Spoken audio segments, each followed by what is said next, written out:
எல்லாருக்கும் வணக்கம். எப்படி இருக்கீங்க? இன்னைக்கு நம்ம முருங்கைக்கீரை பொரியல் எப்படி வைக்கிறதுன்னு பார்க்க போறோம். அதுக்கு என்னென்ன பொருட்கள் தேவைன்னு சொல்றேன், நோட் பண்ணிக்கிறீங்களா?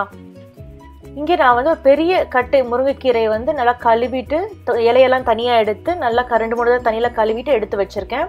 இல்லை காம்புலாம் இருக்கக்கூடாது. அப்புறம் 3 டீஸ்பூனுக்கு நம்ம எண்ணெய் சேர்க்க போகிறோம். ஒரு பெரிய சைஸ் வெங்காயம் கட் பண்ணி வச்சுருக்கேன். 3 டேபிள் ஸ்பூனுக்கு திருவின தேங்காய் எடுத்து வச்சுருக்கேன். கடுகு உளுந்தம்பருப்பு 1 டீஸ்பூனுக்கு எடுத்து வச்சுருக்கேன்.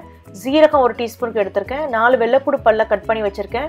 கையளவுக்கு நிலக்கடலை எடுத்து வச்சுருக்கேன். இது ரா பீனட்டாக இருந்தாலும் சரி, ரோஸ்டட் பீனட்டாக இருந்தாலும் சரி. அப்புறம் 3 காஞ்ச மிளகாய் எடுத்திருக்கேன். 1 டீஸ்பூனுக்கு கடலைப்பருப்பு எடுத்து வச்சுருக்கேன். அதுக்கப்புறம் உப்பு தேவையான அளவு. ஓகே, இது இவ்வளோ தான். கடாயில் எண்ணெயை சுட வச்சுட்டு அதில் நம்ம எடுத்து வச்சுருக்க கடுகு உளுந்தம்பருப்பு ஜீரகம் கடலைப்பருப்பு காஞ்ச மிளகா நிலக்கடலை அதுக்கப்புறம் வெட்டி வச்சுருக்க பூண்டு போட்டு நல்லா ஒரு நிமிஷம் வதக்குங்க. இந்த ஜீரகம் லைட்டாக பொரியணும், அந்த வெள்ளைப்பூடும் லைட்டாக ப்ரௌன் ஆகணும்.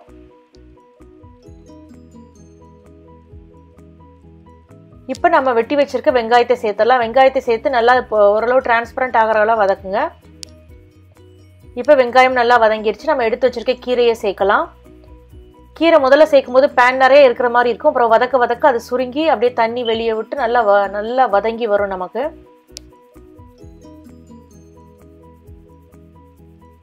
இப்போ தண்ணி விட ஆரம்பிச்சிருச்சு. கொஞ்ச நேரத்தில் சீக்கிரம் வதங்கிடும். இப்போ நல்லாவே வதங்கிடுச்சு. இப்போ நம்ம தேவையான உப்பு சேர்த்துக்கலாம். இதில் நம்ம வெங்காயம் தேங்காய் பூ எதுக்கு சேர்க்குறோன்னா அந்த கசப்பு தன்மை இல்லாமல் இருக்கிறதுக்கு அது டேஸ்ட்டும் நமக்கு நல்லா கூட்டி கொடுக்கும். குழந்தைங்களும் விரும்பி சாப்பிடுவாங்க. அதனால தான் தேங்காயும் வெங்காயமும் கட்டாயமாக சேருங்க. எக்ஸ்ட்ராவாக நமக்கு டேஸ்ட்டும் கொடுக்கும். உப்பு சேர்த்து ஒரு 2 நிமிஷம் வதக்குங்க. வதக்குனதுக்கப்புறம் நம்ம திருவி வச்சுருக்க தேங்காய் இருக்குல்லையே அதை இதில் தூவி விட்டு நம்ம இறக்கிற வேண்டிதான்.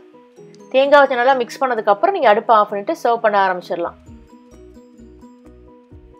இந்த முருங்கைக்கீரை கூட்டை வாரத்தில் ஒரு 2 நாள் வச்சு சாப்பிடுங்க. முருங்கைக்கீரை நல்லா நீங்கள் சேர்த்துக்கலாம். லேடிஸ்க்கு யாருக்கு அயன் கம்மியாக இருக்கும் அவங்க எல்லாருமே இந்த முருங்கைக்கீரையை அவங்க சாப்பாட்டில் சேர்த்துக்கலாம். வாரத்துக்கு 2 தடவை எடுத்திங்கன்னா கூட ரொம்ப நல்லது. இதை ட்ரை பண்ணி பாருங்கள். பார்த்துட்டு உங்கள் கமெண்ட்ஸை சமையல் விருந்தில் போஸ்ட் பண்ணுங்கள். இந்த வீடியோவை லைக் பண்ணுங்கள், சேனலை சப்ஸ்கிரைப் பண்ணுங்கள். கூட பெல் சிம்பிளை நீங்கள் கிளிக் பண்ணிங்கன்னா நான் அப்டேட் பண்ணுற வீடியோஸை உடனே பார்க்கலாம். நம்ம இன்னொரு வீடியோவில் சந்திக்கலாம். நன்றி, வணக்கம்.